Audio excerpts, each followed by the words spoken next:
Hi, welcome to FilmMaking. நான் உங்கள் சதீஷ். இன்றைக்கி வீடியோக்குள்ளே திரைக்கதை எழுத தேவையான சிறந்த 5 புத்தகங்களை பற்றி பார்க்க போகிறோம்.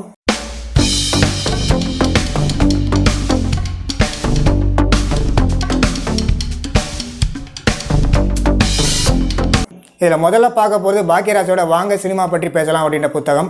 முழுக்க வந்து பார்த்திங்கன்னா தமிழில் தான் இருக்குது. அவரே தான் எழுதியிருக்காரு. இந்த புத்தகத்தை நான் ரெக்கமெண்ட் பண்ணுறேன்னு கேட்டிங்கன்னா, அந்த புத்தகங்களை திரைக்கதைனா என்ன அப்படின்ற அவருடைய அந்த நுணுக்கங்களையும் அதே மாதிரி அவருடைய படங்களுடைய அனுபவங்களையும் முழுக்க கொடுத்துருக்காரு. ஸோ நீங்கள் ஸ்க்ரீன் ப்ளே பற்றி எழுதணும், நல்லா தெரிஞ்சுக்கணும் அப்படின்னா கட்டாயமாக அந்த புத்தகம் உங்களுக்கு உதவியாக இருக்கும். இந்த புத்தகம் முழுக்க வந்து பார்த்திங்கன்னா தமிழில் தான் இருக்குது. ரெண்டாவது இந்த புத்தகத்தோட பப்ளிகேஷன் வந்து பார்த்திங்கன்னா டிஸ்கவரி புக் பேலன்ஸ், இந்த கட்டாயமாக இந்த பப்ளிகேஷன்லையும் கிடைக்கும். அதே மாதிரி வந்து பார்த்திங்கன்னா பியூர் சினிமா, காமன் ஃபோக்ஸ் அதுலேயும் உங்களுக்கு கிடைக்கும். ஆஃப்லைன், ஆன்லைன் ரெண்டுத்துலையும் கிடைக்கும். இப்போ ரேப்பர் மட்டும் கொஞ்சம் மாற்றிருக்காங்க. ஸோ அதனால் வந்து அதே விஷயம் தான் உள்ளே இருக்குது. பட் ரேப்பர் மட்டும் மாற்றிருக்காங்க. கட்டாயமாக வந்து இந்த புத்தகம் வாங்கி ஒரு இயக்குனர் ஆக வேண்டியவங்க ஸ்க்ரீன் ப்ளே பற்றி தெரிஞ்சுக்கும். கட்டாயமாக அந்த புத்தகம் கையில் இருக்க வேண்டிய புத்தகம். ரெண்டாவது நம்ம பார்க்க போகிறது திரைக்கதை வழிகாட்டி. இதை வந்து இங்கிலீஷில் வேறு ஒரு ஆத்தர் எழுதியிருந்தார். தமிழில் வந்து டிரான்ஸ்லேட் பண்ணி தீஷா அப்படின்ற எழுதியிருக்காங்க. இந்த புத்தகம் முழுக்க ஸ்க்ரீன் ப்ளே ஸ்ட்ரக்சர் மட்டும் கிடையாது, கேரக்டர்ஸ் எப்படி ஸ்கெச் பண்ணணும் அப்படின்ற விஷயத்தையும் கொடுத்துருக்காங்க.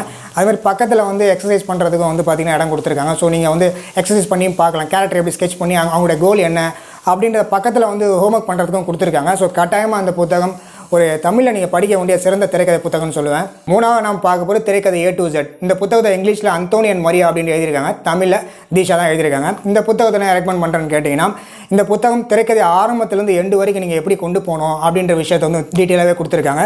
ஸோ கட்டாயமாக இந்த புத்தகம் நீங்கள் வாங்கி படிக்க வேண்டிய புத்தகம் தான். ஆனால் கொஞ்சம் சுத்த தமிழில் இருக்குன்னா ஆரம்பத்தில் எனக்கு முதல்ல படிக்கிறது கஷ்டமாக இருந்தது. திரும்ப 2வது முறை 3வது முறை படிக்கும்போது டீட்டெயிலாக எனக்கு புரிஞ்சிருச்சு. ஆனால் கட்டாயமாக இந்த புத்தகம் மூலிமா திரைக்கதையை நீங்கள் அடுத்த லெவலுக்கு கொண்டு போக முடியும். ஸோ இந்த புத்தகமும் ஆன்லைனில் வெப்சைட்லையும் கிடைக்கும், ஆஃப்லைன்லையும் கிடைக்கும். டிஸ்கவுண்ட்டில் தான் கட்டாயமாக உங்களுக்கு கிடைக்கும்னு நினைக்கிறேன். நிச்சயமாக இந்த புத்தகம் நீங்கள் வந்து வாங்கி படிக்க வேண்டிய புத்தகம் தான்.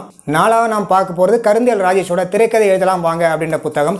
இந்த புத்தகம் வந்து பார்த்திங்கன்னா இந்த புத்தகம் இங்கிலீஷ் டிரான்ஸ்லேஷன் தான். இது இங்கிலீஷில் வந்து வேறு ஒரு ஆத்தர் எழுதியிருந்தார். அதை வந்து தமிழில் வந்து கருந்தியல் ராஜேஷ் அப்படின்ற எழுதியிருக்காரு. இந்த புத்தகம் முழுக்க வந்து பார்த்திங்கன்னா கொஞ்சம் பெரிய புத்தகம் தான். ஆனால் கட்டாயமாக உங்களை வந்து ஸ்க்ரீன் ப்ளேயில் உங்களை வந்து ஒரு அட்வான்ஸ் லெவலில் கொண்டு போயிடும்.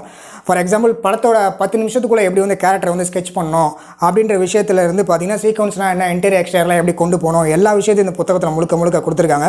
இப்போ மூவியோட எக்ஸாம்பிளோட கொடுத்துருக்காங்க. ஃபார் எக்ஸாம்பிள் நம்ம முதல்வன், பல்ப் ஃபிக்ஷன் அந்த படத்தோட எக்ஸாம்பிளோட சேர்த்தும் கொடுத்துருக்காங்க. அதே மாதிரி கீ இன்சிடென்ட்டு இதெல்லாம் எப்படி கொண்டு போகணும் அப்படின்ற விஷயத்தையும் கொடுத்துருக்காங்க. அதே மாதிரி திரைக்கதையை பாயிண்ட் பை பாயிண்ட்டாக எப்படி எழுதணும் அப்படி கொடுத்துருக்காங்க. அதே மாதிரி மேட்ச் கட்டை பற்றியும் கொடுத்துருக்காங்க. அதே மாதிரி கதாபாத்திரம், கேரக்டர் என்ன மாதிரி பிரச்சனைகளை வந்து அவங்களுக்கு வந்து நம்ம கொடுத்து அவங்கள அடுத்த கட்டத்துக்கு கொண்டு போகணும் அப்படின்றையும் கொடுத்துருக்காங்க. அதே மாதிரி ஸ்க்ரீன் ப்ளே வந்து அலுப்பு தட்டாமல் ஸ்க்ரீன் ப்ளே எப்படி எழுதணும், இன்னும் நிறைய விஷயங்களை புத்தகத்தை முழுக்க வந்து பார்த்திங்கன்னா அந்த புத்தகம் ரைட்டர்ஸோட பிளாக்கை பற்றியும் கொடுத்துருக்காங்க. ஸோ நீங்கள் வந்து அடுத்த கட்டத்துக்கு போகணும், அட்வான்ஸ் லெவலில் போகணுன்னா கட்டாயமாக இந்த திரைக்கதை இதெல்லாம் வாங்க புத்தகத்தை படிங்க. புத்தகம் பெருசு தான், விலையும் கொஞ்சம் ஜாஸ்தி தான் நினைக்கிறேன். ஸோ அதனால் வந்து கட்டாயமாக அந்த புத்தகம் நீங்கள் வந்து வாங்கிட்டீங்கன்னா கட்டாயமாக உங்களுக்கு யூஸ்ஃபுல்லாக இருக்கும். இறுதியாக நம்ம பார்க்க போகிறது திரைக்கதை எனும் பூனை அப்படின்ற புத்தகம். புத்தகத்தோட ஆத்தர் வந்து கருந்தியல் ராஜேஷ் தான். பட் இங்கிலீஷில் வந்து ரைட்டர் பிளேக் ஸ்னைடர்னு சொல்லிட்டு ஒருத்தர் எழுதியிருக்காரு. அதோட டிரான்ஸ்லேஷன் அந்த புத்தகம். இந்த புத்தகத்தை வந்து அந்த திரைக்கதை எழுதலாம் வாங்க புத்தகத்தோட கண்டினியூட்டி மாதிரி தான் முதல்ல தெரிஞ்சுது. ஆனால் இந்த புத்தகம் வந்து சேவ் த கேட் அப்படின்ற புத்தகத்தை முதல்ல படிச்சிங்கன்னா, அது இங்கிலீஷ் புத்தகம், அதை படிச்சுட்டு இதை படிச்சிங்கன்னா கட்டாயமாக இது உங்களுக்கு புரியும். ஏன்னா ஆரம்பத்தில் படிக்கும்போது கொஞ்சம் கன்ஃபியூஸ் ஆகிற மாதிரி எனக்கு இருந்துச்சு. ஆனால் இந்த புத்தகத்தில் மூவியோட ஜானர் தான் அதிகமாக கொடுத்துருக்காங்க. என்னென்ன நம்மளுடைய படங்களோட ஜானர் வந்து எந்த மாதிரி டைப்பில் வரணும், எதில் இருக்குது அதை கண்டுபிடிக்கிறதுக்கான அந்த ஒரு மூவி ஜானர் டைப்பை கொடுத்துருக்காங்க.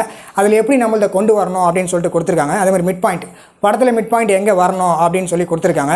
ஸோ வந்து இதுவும் வந்து பார்த்திங்கன்னா ஒரு யூஸ்ஃபுல்லான திரைக்கதைக்கு யூஸ்ஃபுல்லான புத்தகம். ஸோ இந்த 5 புத்தகமே வந்து பார்த்திங்கன்னா வந்து தமிழில் தான் இருக்குது. நிச்சயமாக கட்டாயமாக ஒரு இயக்குனர் ஆக வேண்டியவங்க திரைக்கதை அடுத்த அளவு கொண்டு போகணும், கட்டாயமாக படிக்க வேண்டிய புத்தகம்.